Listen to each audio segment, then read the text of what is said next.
Hi there, Bill Hitchcock. Got a fantastic program for you. What we are going to be doing, and this is so important if you like to flounder fish.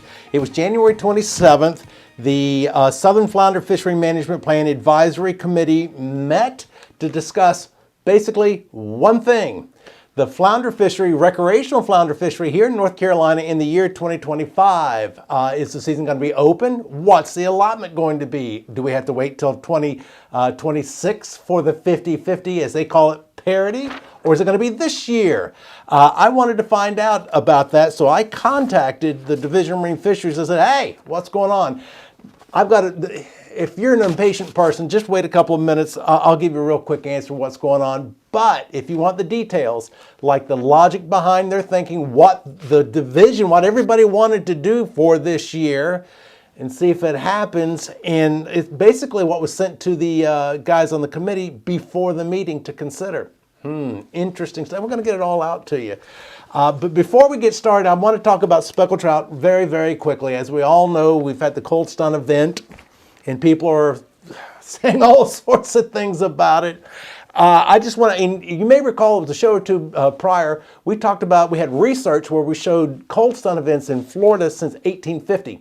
And there had been 16 or 17 of them until 1977 when the research came out. Well, I got something better. Oh, I'm sorry. Somebody sent this in at YouTube. And I am so sorry I did not pull up that name. I'll get that out at a future date. But he sent this in. He made comment about a book called A New Voyage to Carolina, containing the exact description and natural history of that country by John Lawson.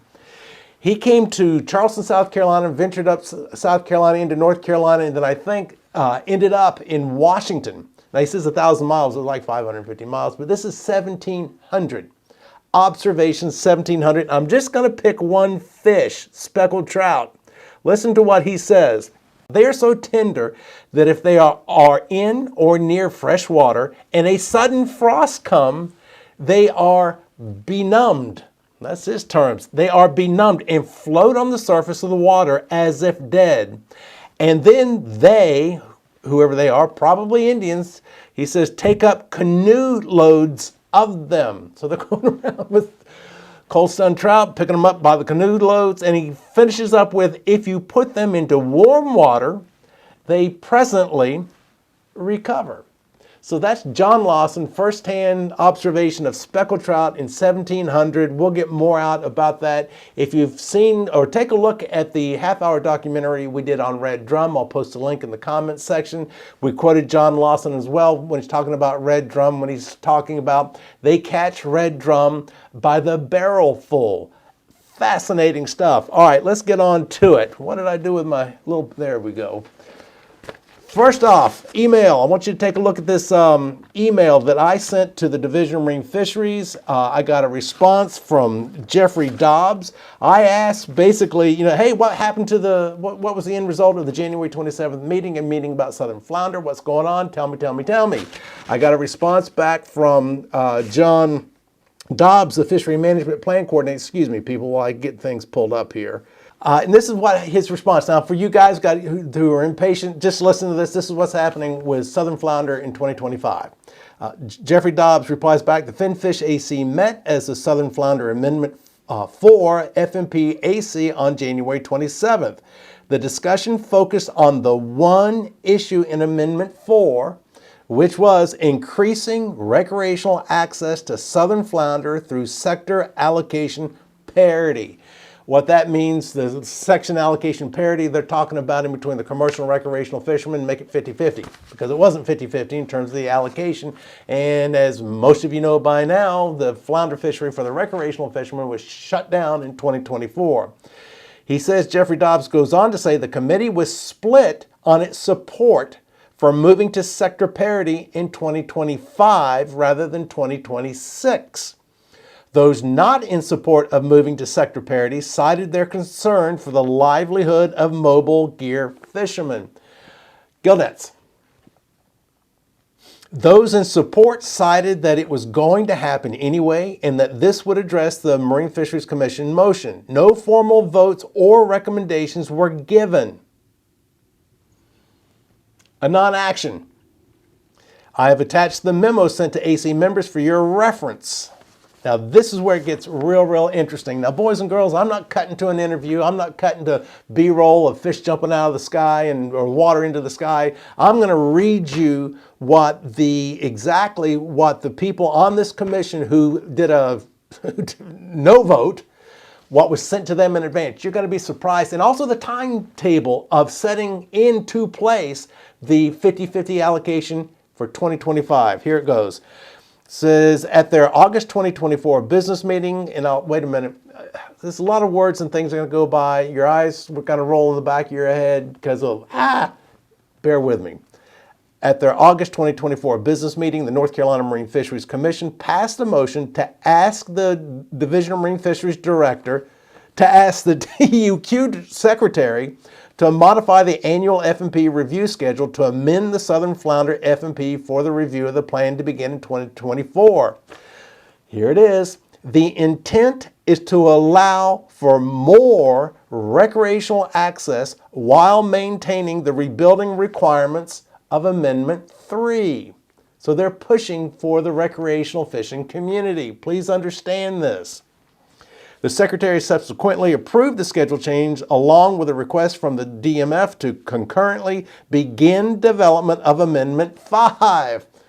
Amendment 1, Amendment 2, Amendment 3, Amendment 4, now Amendment 5. Lisa, 3.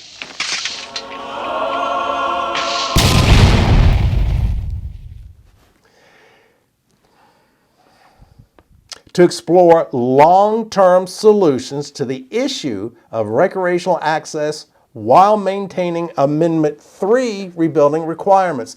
The primary purpose of Amendment 4 is to implement the 50-50 sector allocation in 2025 to immediately address the August 2024 NCDMF motion and allow additional recreational access to Southern Flounder resources in 2025. I got to make an adjustment here because this is absolutely driving me bonkers right now. All right, see if this is the adjustment I need. And I lost that. All right, now, the most straightforward approach to address the MFC request in time for a 2025 recreational season is to expedite the sector allocation transition to 50-50 in 2025 rather than 2026.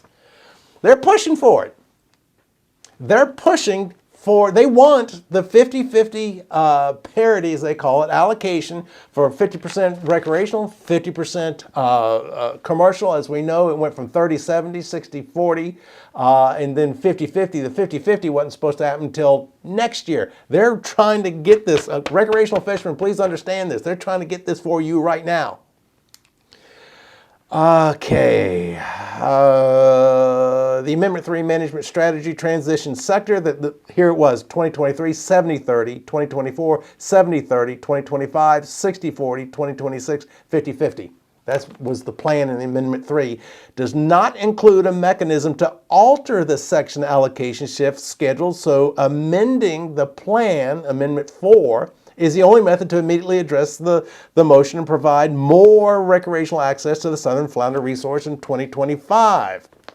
I told you this is long-winded, and I told you your eyes will probably roll back in your head, but we're getting to good stuff here, and I want you to realize what's happening. Under Amendment 3 allocation shift schedule to 60-40 in 2025, there will likely be a short recreational season that year. Expediting the shift to 50-50 reduces the possibility of recreational catch overages that may mitigate the need for future closures. I'll just skip forward a little bit. However, maintaining Amendment 3 rebuilding requirements does not provide substantial harvest opportunities for any fishing sector, regardless of allocation, and given recreational harvest levels in recent years, even with a shift to 50-50 allocation, full season closures in 2026 and beyond remain a possibility due to overages. So we're not out of the woods, don't get me wrong. I'm sure somebody's whizzed off at me right now. We're not out of the woods even with a 50-50 allocation. There still could be season closures. Even with the season opening is not year-round. So, Table 1, I want to take a look at this. It says estimated recreational landings 2022, 2023 an increase in catch over short seasons. Look at this. I've got this graph up right now. We've got a lot more graphs to get out to you, a lot more charts. In 2022, the hook and line had 166,000 in landings. 2023 went up to 192. Yes, I'm rounding thousands. Yes, I am rounding this off. When you add in the gig landings and the hook and line dead discard, in 2022, the division says there's 227,000 fish, and in 2023, 241,000. The season was 4 weeks, and then the season was 2 weeks. Estimated recreational landings, there we go. Let's go on and skip forward here to table 2. Let's get this second table up here. By the way, one of the things I found fascinating during all of this is one of the first things they did was take away 72% of everything for everybody. And no one seemed to really fuss about that. Then they started to fuss with the allocation. When it was 70-30, 60-40, they wanted it 50-50. But no one seemed to bark when they cut down that overall take by commercial recreational reduced by 72%. Let's look at this chart here. This is one of the things I wanted to point out. Let's see, the issue paper, oh, here we go. The proposed timeline provides, oh, that's the number, I'm trying to get as much out as fast as I can, folks. Following an accelerated timeline allows for adoption of Amendment 4 to the Southern Flounder F&P in August 2025. In the earliest, Table 3. Let's go to Table, well, we are going to go to Table 3. Where's Table 3? Look at this. This is what the proposed schedule for implementing the 50-50 in 2025. You can see it starts back on October 31st of 2024.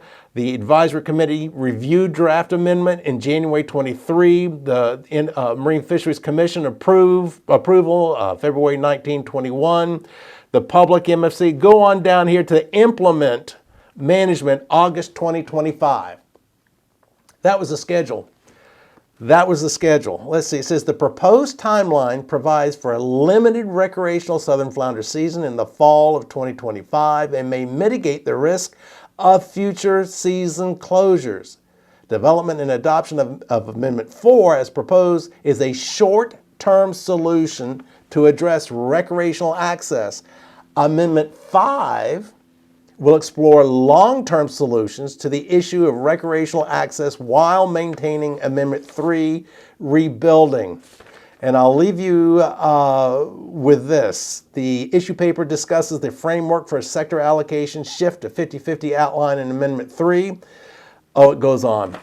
Moral of the story, we just showed you what they wanted to do, how they were going to implement it here in 2025. The schedule of implementing it, where implement management August 2025. But as the email states from Jeffrey Dobbs, no formal votes or recommendations were given when the priority was increasing recreational access to southern flounder through sector allocation parity. Seems like everybody wanted it, but it didn't get voted on. So we will see. We will try to keep you informed. I'm sorry for this I'm not sorry for this non-sexy approach for getting the information out to you. There's a lot of information. Like I said, the eyes tend to roll in the back of your head when you hear all these numbers and facts and figures and things like that. But I did want to get this out to you ASAP. It's February 4th or 5th when I'm doing this. And as soon as I get any more information, I'll get that out to you. I'm Bill Hitchcock. Until next time, see ya. Post your questions, comments and concerns here on YouTube or email them directly to Bill Hitchcock at this address.